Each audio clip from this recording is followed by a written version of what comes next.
الفاتح لما أغلق والخاتم لما سبق ناصر الحق بالحق والهادي إلى صراطك المستقيم وعلى آله وصحبه حق قدره ومقداره العظيم. سبحانك لا علم لنا إلا ما علمتنا إنك أنت العليم الحكيم. رب اشرح لي صدري ويسر لي أمري واحلل عقدة من لساني يفقهوا قولي.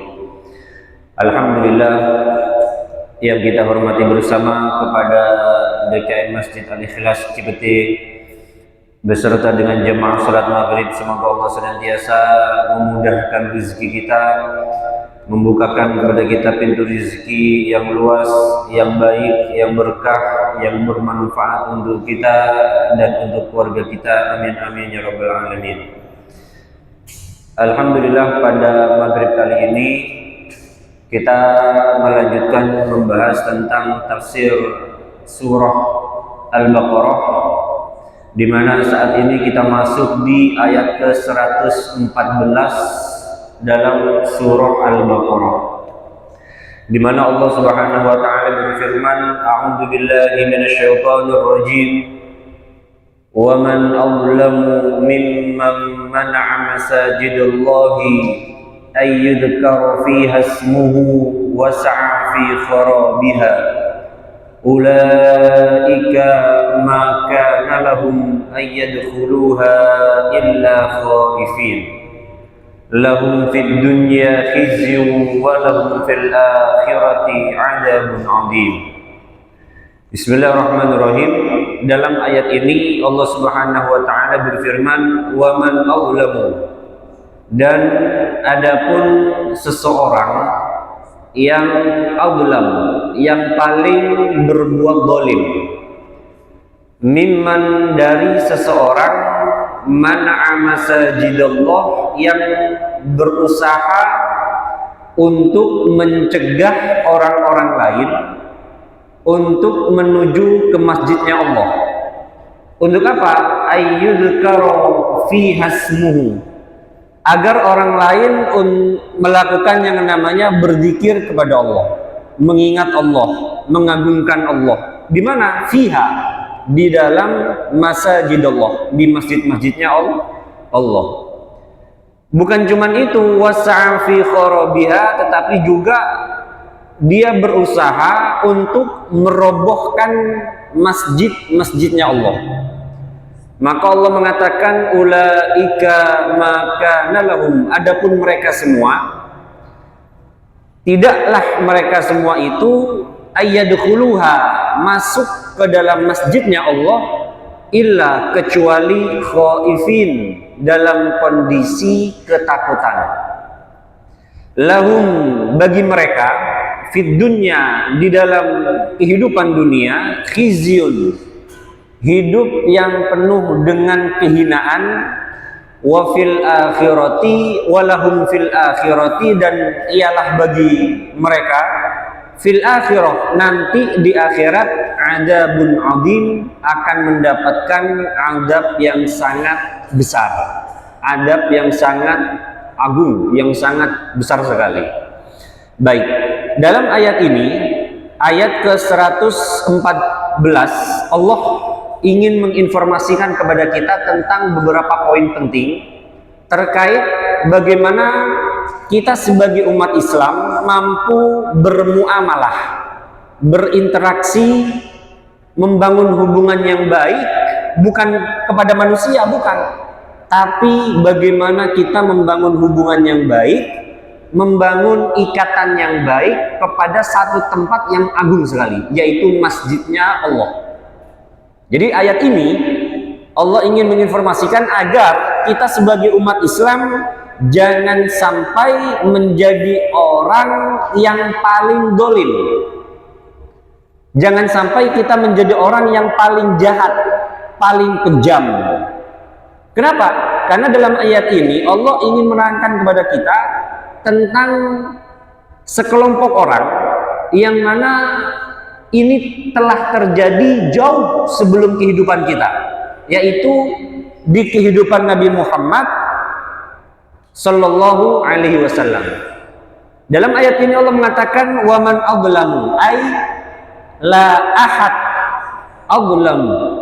Artinya tidak ada seorang pun yang berbuat dolim, yang berbuat keji, yang berbuat jahat kecuali mimman mana'a masajidallah, kecuali ketika mereka mencegah orang lain untuk datang ke masjidnya Allah.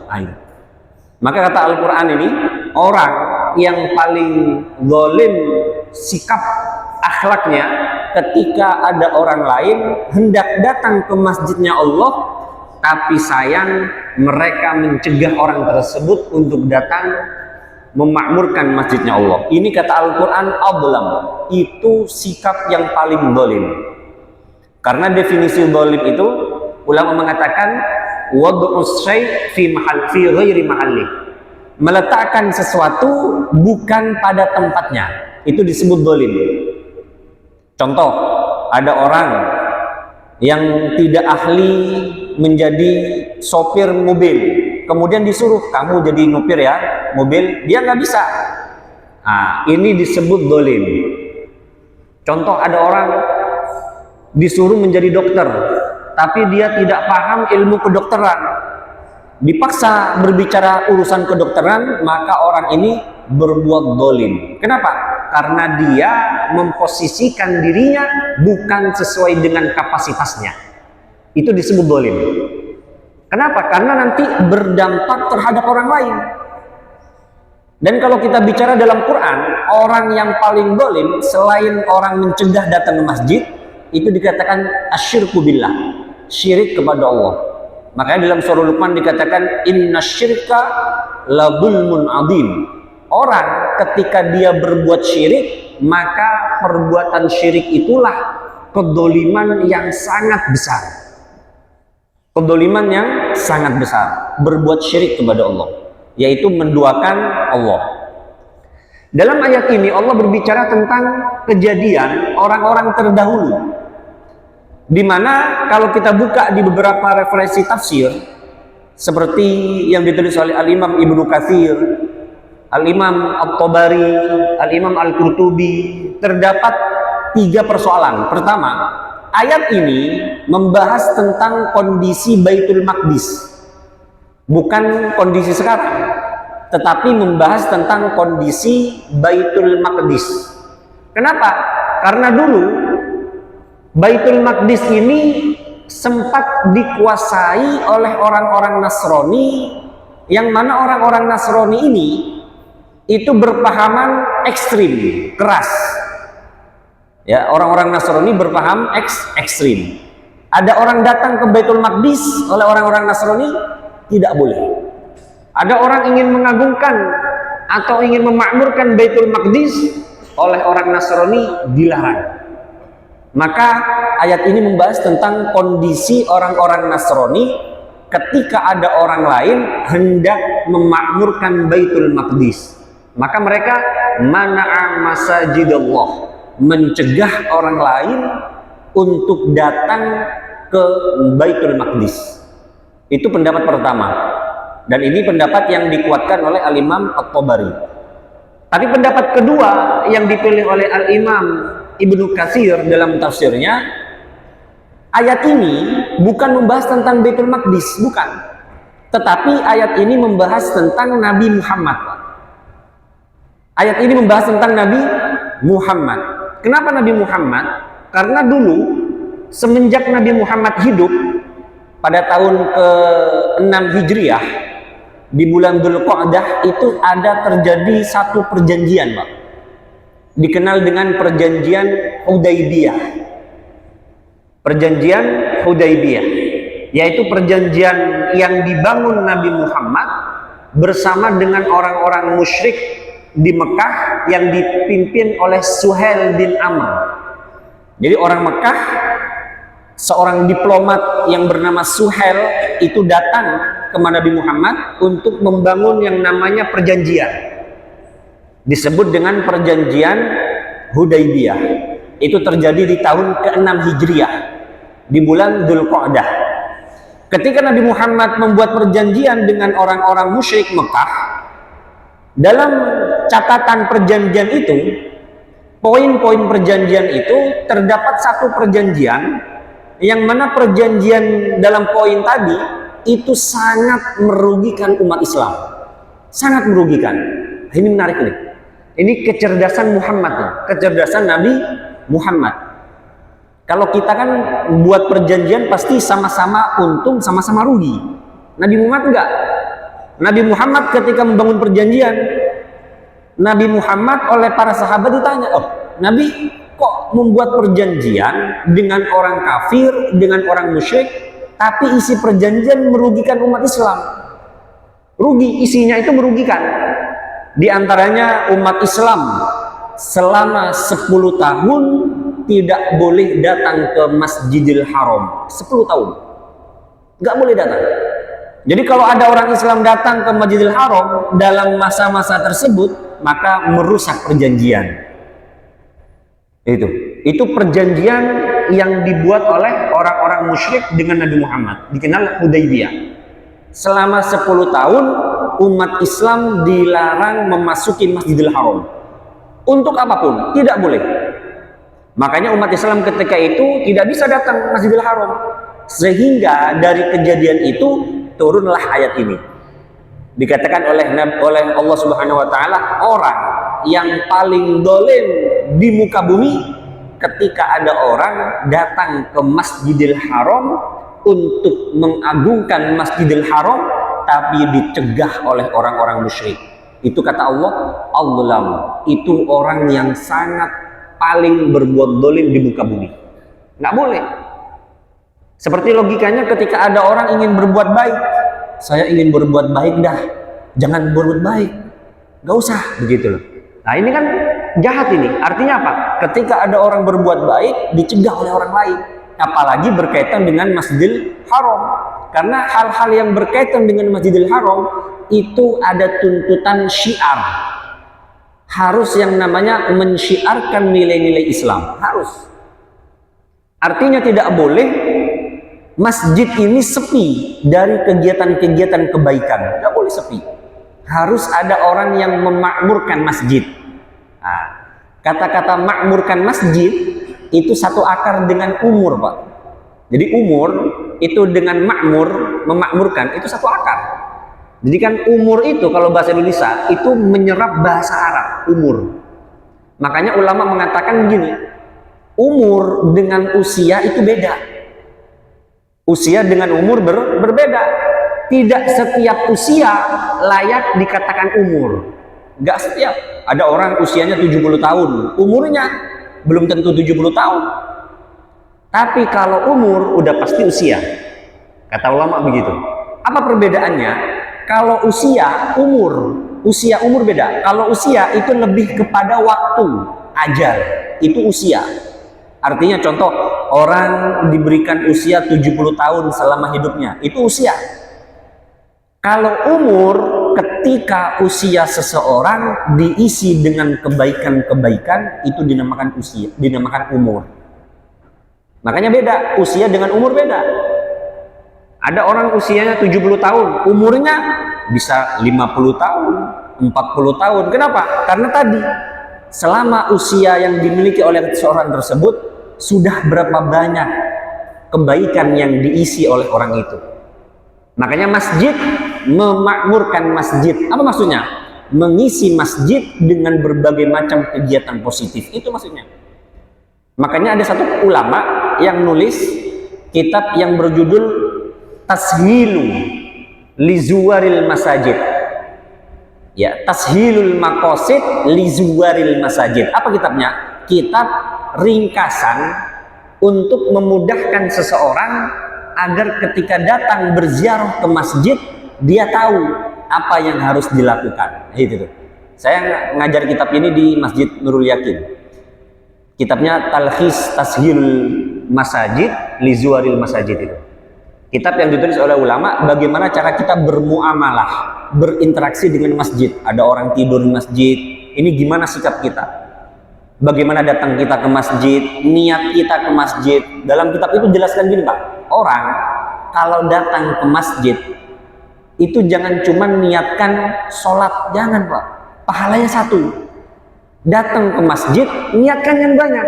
Saya niat ke masjid untuk sholat. Saya niat masjid untuk mengagungkan masjid. Saya datang ke masjid untuk niat silaturahim.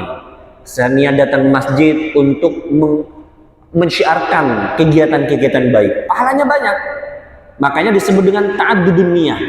Niat harus diperbanyak. Kan kalau kita datang ke masjid apa? Mau kemana? Masjid. Ngapain? Oh iya, saya mau sholat satu doang pahalanya. Karena niatnya cuma satu. Maka kata ulama, ketika datang ke masjid, niatkan. Perbanyak niat ketika datang ke masjid. Itu kata ulama. Jangan cuma niat sholat saja, jangan. Niat silaturahim, niat bertemu dengan teman, sahabat, niat ngaji. Begitu. Makanya duduknya bapak-bapak di sini, ini beda-beda. Ada yang duduknya gak dapat pahala, ada. Duduk doang di pojok gak dapat pahala, ada. Kapan? Ketika dia duduk tidak diniatkan untuk mengaji. Nah, kosong, cuma duduk saja dapat ilmu saja. Tapi pahala tidak ada. Nah itu, makanya niat ini penting. Makanya ulama mengatakan fungsi niat ada dua. Fungsi niat dalam kaidah fikih ada dua. Untuk membedakan mana yang ibadah dan bukan ibadah. Itu fungsi niat. Contoh, Bapak sholat Allahu Akbar dengan niat dan tanpa niat, beda nggak? Beda. Kalau dengan niat, sholat. Kalau tanpa niat, olahraga. Itu fungsi niat. Yang kedua, fungsinya niat untuk membedakan mana yang sunnah, mana yang wajib. Makanya kalau sholat fardu, niatnya gimana? Usolli fardho, ada fardunya. Begitu. Usolli fardho, ada fardunya. Dan lain sebagainya. Itu tentang niat. Baik, kembali ke masjid. Makanya Allah mengatakan begini, seseorang ketika dia berbuat mencegah orang lain agar datang ke masjid, maka disebut orang yang paling zalim. Artinya, mafhumnya, orang yang mengajak orang lain ke masjid, maka dia menjadi orang yang paling baik di dunia. Mana dalilnya? Al-Quran. Allah mengatakan begini, innama ya'muru masajidallah man amana billahi wal yaumil akhir. Kata Al-Quran, ini orang yang hanya mau memakmurkan masjid, hanya, kalimat innama itu hanya, dibatasi. Tidak semua orang suka memakmurkan masjid. Hanya orang-orang ini sajalah. Siapa? Orang yang beriman kepada Allah. Makanya kalau orang suka datang ke masjid, memakmurkan masjid, maka di situ ada keimanan dengan Allah. Ada keterkaitan dengan Allah, hubungannya baik dengan Allah. Tapi ketika ada orang datang ke masjid males, datang ke masjid sumpek, maka keimanannya perlu dipertanyakan. Karena Al-Quran mengatakan innama ya'muru masajidallah man amana billah.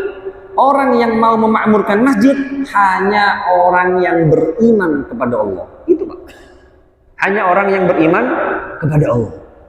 Gitu. Makanya sikap kita ketika ada orang-orang yang mencegah orang lain masjid, itu mereka adalah orang-orang yang berbuat dolim, paling dolim daripada orang lain.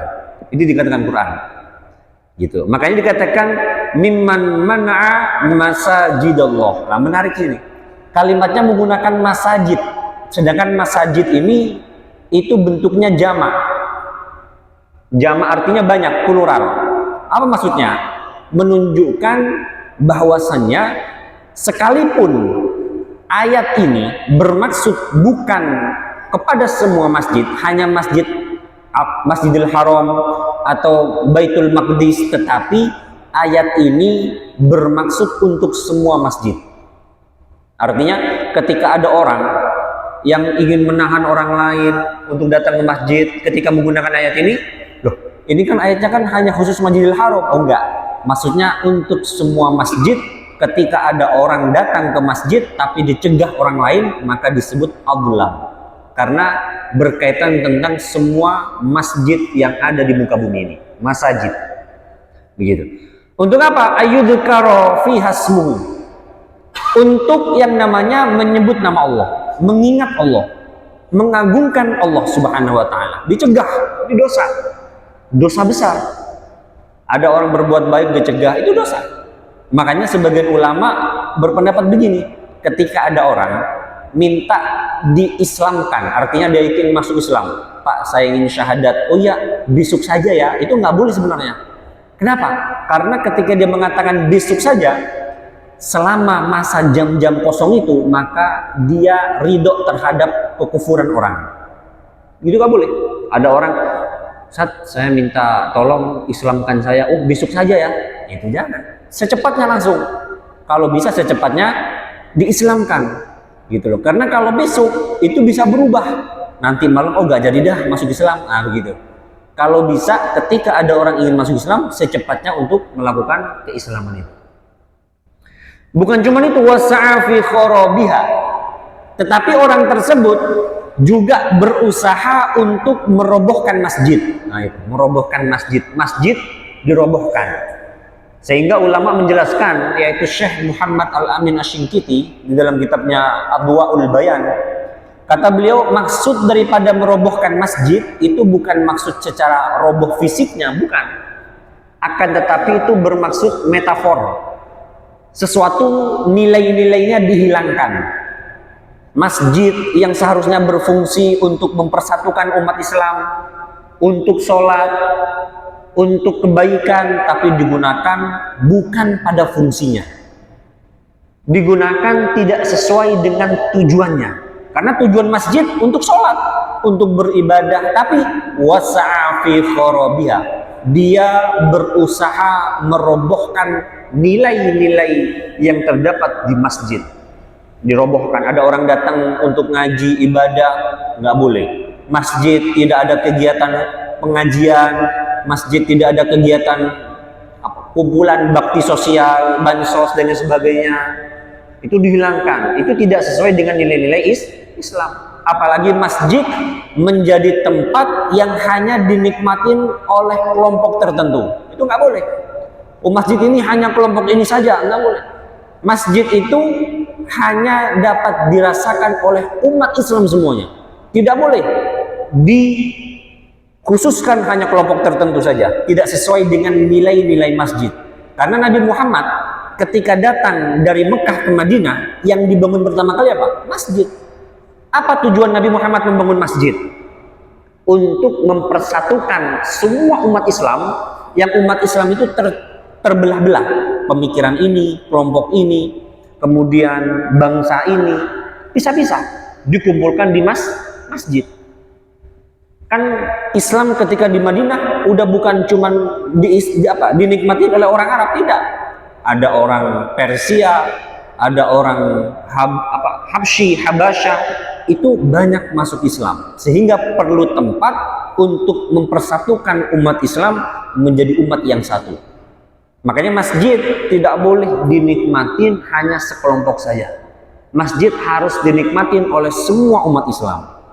Itu. Jadi fungsi masjid jangan dikebiri, jangan dirobohkan fungsinya, tapi dihidupkan fungsinya. Nah, kebanyakan masjid itu di beberapa tempat kosong, sepi, tidak ada kegiatan keagamaan, tidak ada kegiatan kebaikan. Itu artinya dia sedang berusaha untuk merobohkan masjid. Ada usaha, dan itu dilarang. Kenapa? Karena orang yang berusaha merobohkan nilai-nilai masjid sama dengan dia sedang berperilaku layaknya perilakunya orang yang dolim. Karena disebut waman adlam, orang yang sangat dolim. Makanya dikatakan oleh Al-Quran, ulaika maka nalahum ayyadkhuluha illa khaifin. Orang-orang yang berperilaku demikian, tidaklah mereka masuk masjid kecuali mereka dalam kondisi takut. Karena orang-orang yang berbuat dolim itu ketika datang ke masjid itu takut tidak ada kebaikan, tidak ada lain sebagainya, takut. Makanya ayat ini sebenarnya juga dalam tafsir dikatakan sebagai informasi dari Allah bahwa nanti Masjidil Haram akan dikembalikan kepada Nabi Muhammad, akan dipimpin kembali oleh Islam. Jadi orang-orang ketika datang ke Masjidil Haram tidak dalam kondisi takut, tapi dalam kondisi tenang, kondisi nyaman, kondisi bahagia, seperti itu. Itulah ayat ini informasi demikian dalam tafsir Ibnu Katsir. Kemudian Allah katakan balasan bagi orang-orang yang berbuat dolim, Allah katakan lahum, bagi mereka yang berbuat dolim terhadap orang-orang yang hendak memakmurkan masjid, kata Allah katakan fid dunya khizyun, bagi mereka hidup yang penuh dengan kehinaan, kesempitan, ketidakbahagiaan. Itu bagi siapa? Bagi orang yang berbuat dolim. Bukan cuma itu, walahum fil akhirah, nanti di akhirat adabun adim, akan mendapatkan adab yang sangat besar. Untuk siapa? Untuk orang yang berbuat dolim ketika ada orang lain datang ke masjid untuk beribadah tapi dicegah oleh orang tersebut. Ini maksud daripada ayat 114 itu. Kemudian dalam 115 Allah katakan walillahil masyriq wal maghrib fa aynama tuwallu fa thamma wajhullah innallaha wasi'un alim. Walillahi, dan ialah milik Allah, al masyriq wal maghrib. Apa itu masyriq? Masyriq itu adalah maudhi'us syuruq, tempat ketika matahari itu terbit, yaitu timur. Wal maghrib, tempat ketika matahari itu tenggelam, barat. Nah, jadi orang Arab mengistilahkan begitu. Makanya kan timur dan barat itu menjadi tempat. Nah, kenapa ada orang bertanya, loh, kok yang disebut cuman timur dan barat? Utara, selatan, kok gak disebut? Kenapa yang disebut hanya timur dan barat saja, Pak? Nah, ulama mengatakan dalam balaghahnya ini disebut dengan dzikrul ba'd wa iradatul kull. Yang disebut cuma dua, tapi yang dimaksud semuanya. Yang disebut cuma timur dan barat, tetapi enggak wa iradatul kull, tetapi yang dimaksud oleh Allah itu semuanya. Sama dengan begini, fawalli wajhaka syatrul masjidil haram. Ayat ini membahas tentang kewajiban kita untuk menghadap kiblat. Kewajiban kita menghadap kiblat. Tapi ayat ini yang diperintahkan apa? Wajhak, wajah kamu.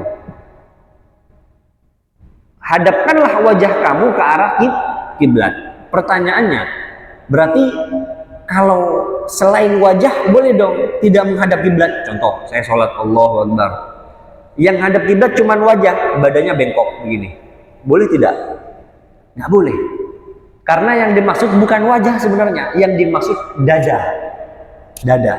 Makanya orang kalau sholat Allahu Akbar noleh, itu makruh, tetap sah wudunya tapi makruh.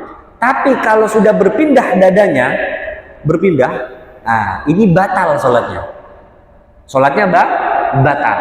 Tapi ketika wajahnya yang bengkok, lihat ada suara anak jatuh, kita lihat. Nah, ini makruh, tetap sah. Tapi ketika dadanya yang bengkok, nah ini batal.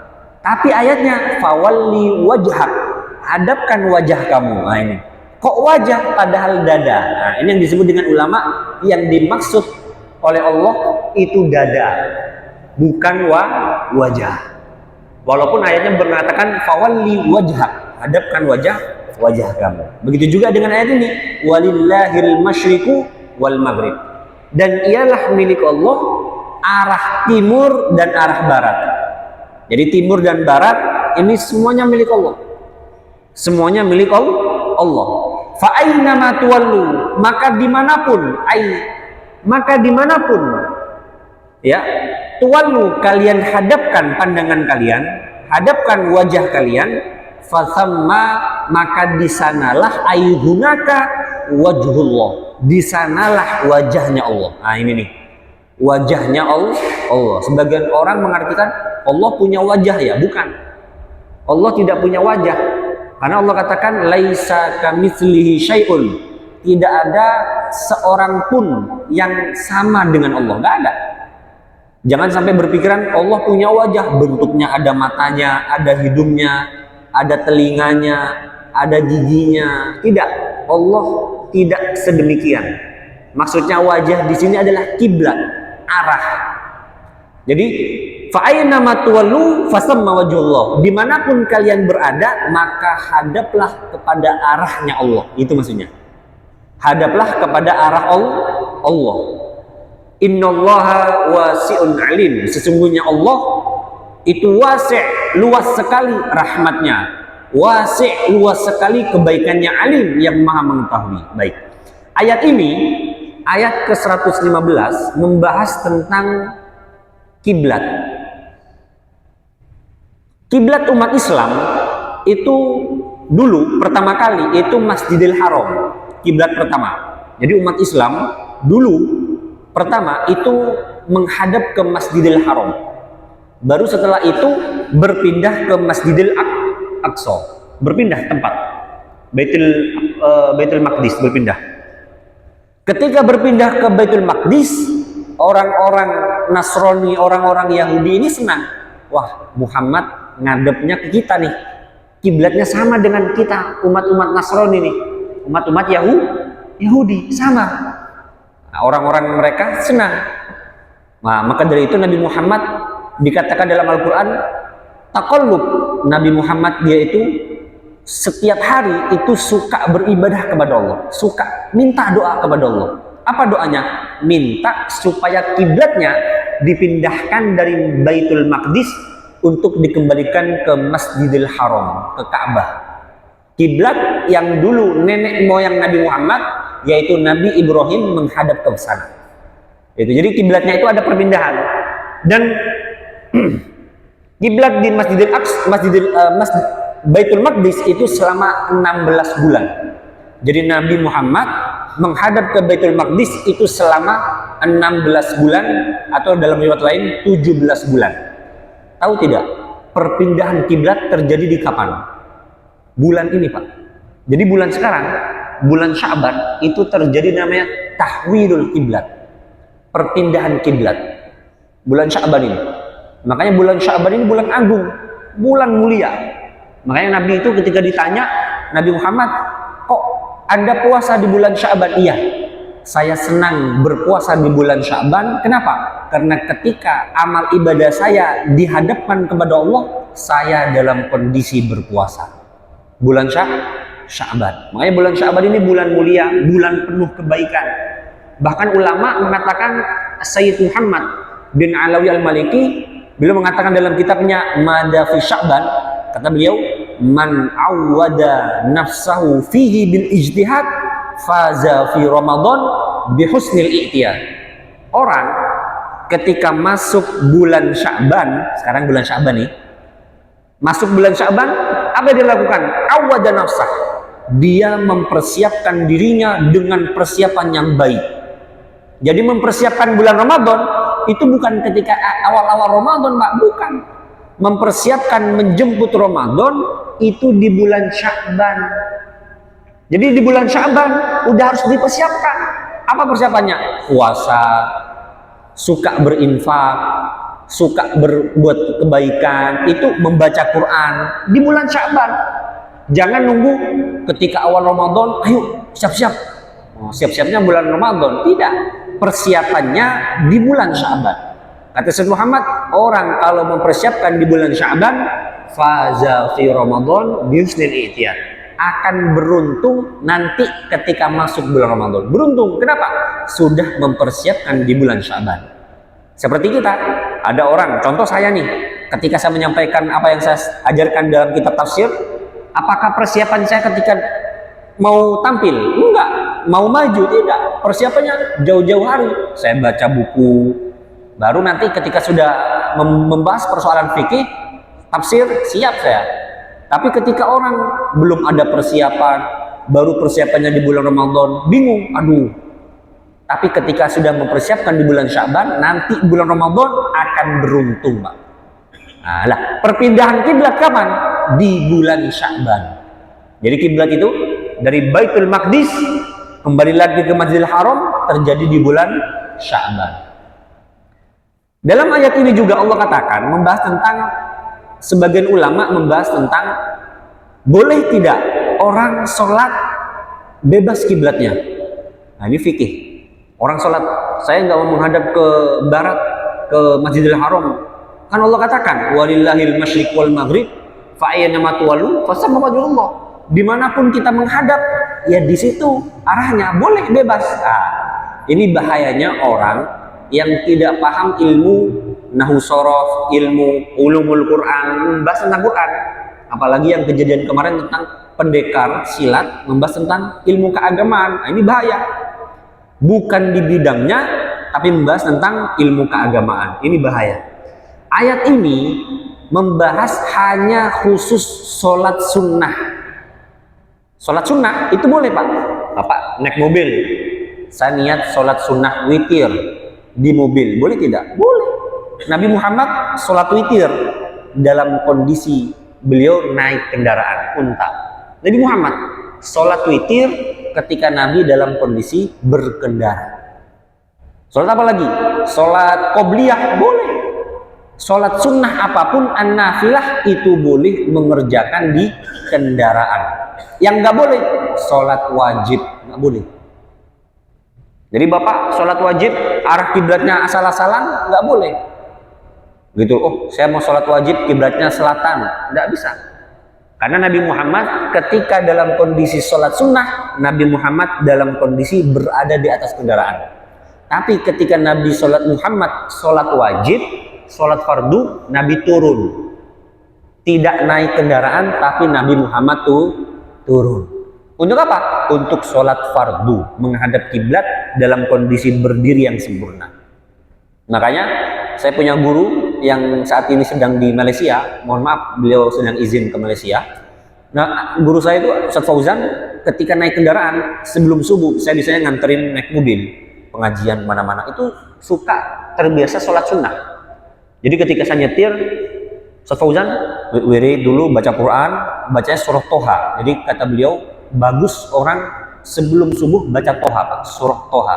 Toha sampai habis baca. Nah, itu guru saya suka baca. Habis itu sholat sunnah beliau di mobil. Saya nyetir, beliau sholat sunnah. Dan kalau bisa begitu, karena Nabi Muhammad juga melakukan begitu, Pak. Nabi sholat sunnah di kendaraan. Bahkan riwayat sholat witirnya di kendaraan.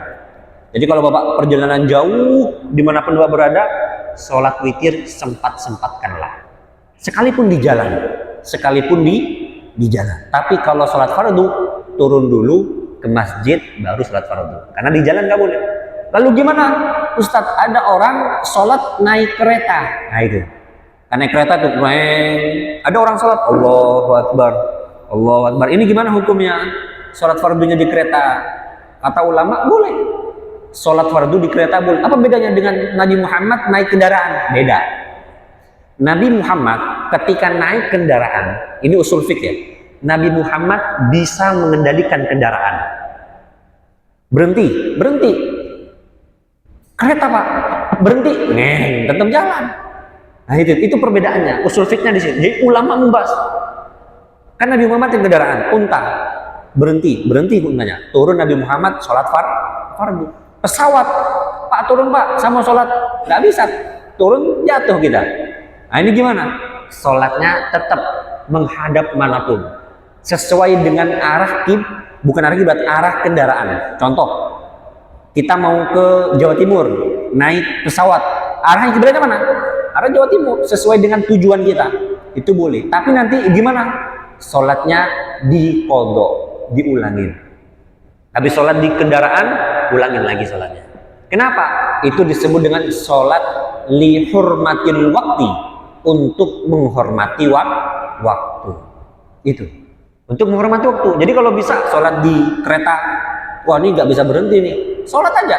Sholat duhur, Allahu Akbar, itu. Atau di jama, bisa di jama itu. Nanti baru setelah turun, sholat lagi kita. Nah, sholat lagi. Ini disebut dengan i'adatus sholat, mengulangi sholat. Kenapa? Karena kita sholatnya belum sempurna, belum baik. Seperti contoh, saya naik sholat nih, pakai baju najis, baju saya najis. Oh, saya nggak ada baju lagi nih, kecuali ini najis ini. Gimana sholat kita? Sholat saja. Nanti kalau sudah dapatkan baju yang suci, ulangin sholatnya. Itu disebut sholat li hurmatil waqti, untuk memberikan penghormatan terhadap waktu. Nah ini ayat ini, dimanapun kalian berada, fasamma wajhullah, maka di sanalah arahnya Allah, kiblatnya Allah. Artinya dimanapun kita sholat sunnah boleh, bebas kiblatnya manapun. Naik kendaraan, mobil, nonton macet, dijalani sholat sunnah.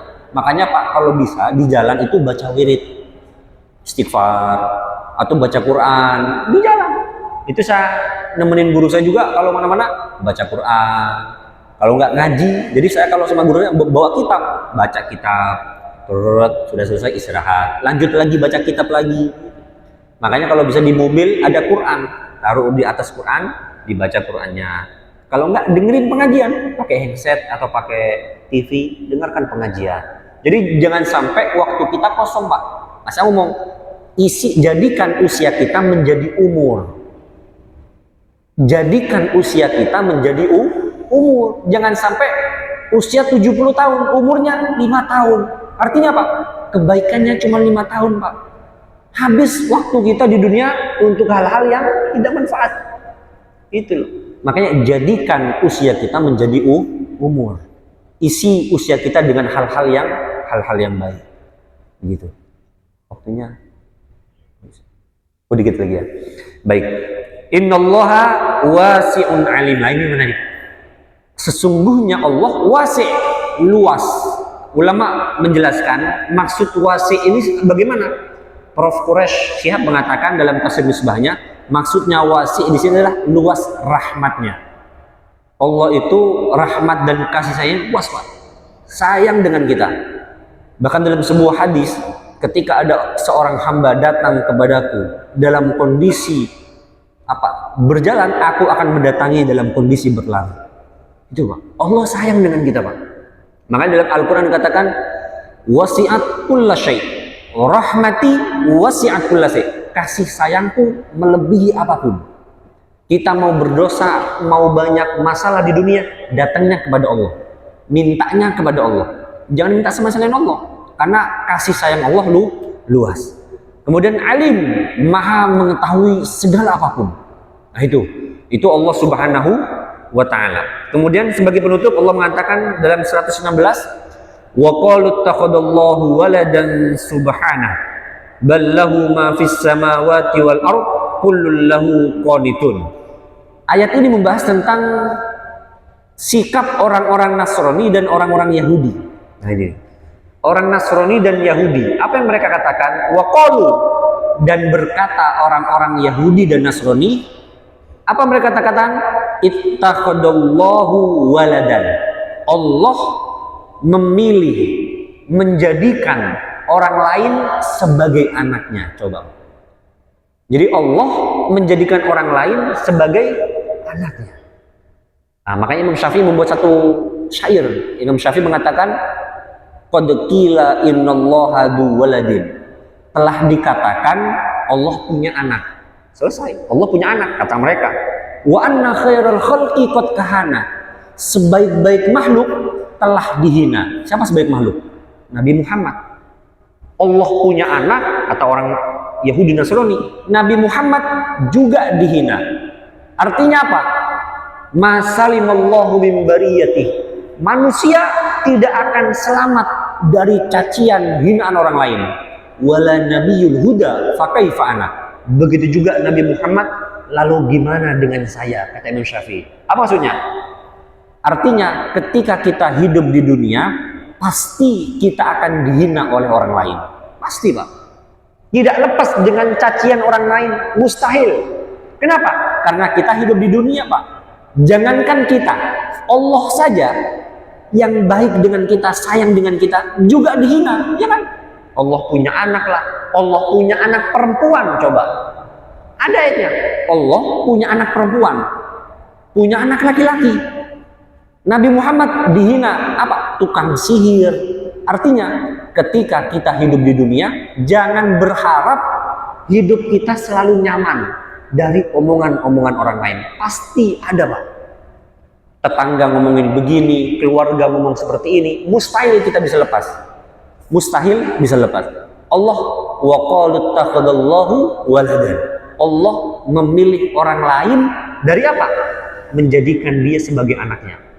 Makanya orang-orang barat mengenal namanya children of God. Allah memilih anak. Apa bedanya dengan Abdullah, hamba Allah? Nah, kenapa kok Abdullah, hamba Allah itu diperbolehkan, sedangkan Allah punya anak dilarang? Sebenarnya Pak, kalimat Allah punya anak itu nggak masalah Pak. Sebenarnya nggak masalah. Kenapa? Contoh begini, kalau kita sekolah itu kan pasti ada istilah dia walinya dia, walaupun bukan anaknya. Wali, oh dia anak saya. Contoh nih guru, oh dia anak saya nih. Padahal bukan anak kandungnya, cuman muridnya. Jadi artinya ketika Allah mengatakan Allah menjadikan dia sebagai anaknya untuk menunjukkan kedekatan Allah dengan orang tersebut. Untuk menunjukkan kedekatan Allah dengan orang tersebut. Tapi kenapa kok sampai-sampai Allah menyalahkan ucapan mereka? Apa alasannya? Karena ucapan ketika mereka mengatakan Allah punya anak itu berbeda dengan pemahaman kita. Sebagaimana Allah punya anak artinya dekat. Bukan anak secara fisiknya. Allah melahirkan, tidak. Artinya Allah memiliki kedekatan dengan orang tersebut. Hubungannya baik. Tapi salahnya orang Nasrani dan Yahudi, mereka tidak demikian. Mereka bermaksud Allah betul-betul punya anak. Artinya lahirnya Allah. Allah melahirkan, Allah punya anak perempuan. Begitu Pak. Itu yang ngomong siapa? Orang Yahudi dan Nasrani. Al-Quran mengatakan, ya, waqalatil Yahud. Orang Yahudi mengatakan Uzair ibnullah. Uzair anaknya Allah. Uzair anaknya Allah. Gak selesai. Orang-orang Nasrani mengatakan waqalatin Nasara. Nasrani juga mengatakan Al-Masih ibnullah. Al-Masih anaknya Allah. Coba. Al-Masih anaknya Allah. Lah ini yang dikritik oleh ulama, yang dikritik oleh Allah, dan ini tidak benar. Bahkan dalam surah An-Nahl dikatakan wa yaj'aluna lillahil banat. Mereka menjadikan Allah memiliki anak perempuan. Coba, mereka menjadikan Allah punya anak perempuan. Nah itu. Lah ini bahayanya ketika orang tidak paham tentang tauhid, tentang akidah. Makanya penting bagi kita untuk mempelajari akidah Islam dengan baik dan benar. Mungkin cukup sekian yang bisa saya sampaikan karena telah masuk waktu azan salat Isya. Semoga kita diberkahi oleh Allah. Kita dipertemukan oleh Allah Subhanahu wa taala nanti di surganya bersama dengan Nabi kita Muhammad sallallahu alaihi wasallam. Saya cukupkan dengan kalimat hamdalah, alhamdulillahirabbil alamin. Assalamualaikum warahmatullahi wabarakatuh.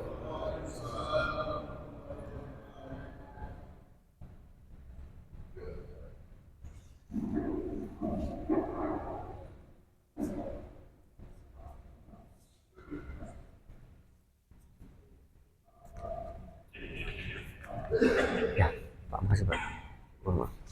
Ya, terima kasih banyak. Ya, terima kasih. Ya, mohon maaf. Oh iya, maaf. Gak apa, ntar saya bawa sana ya.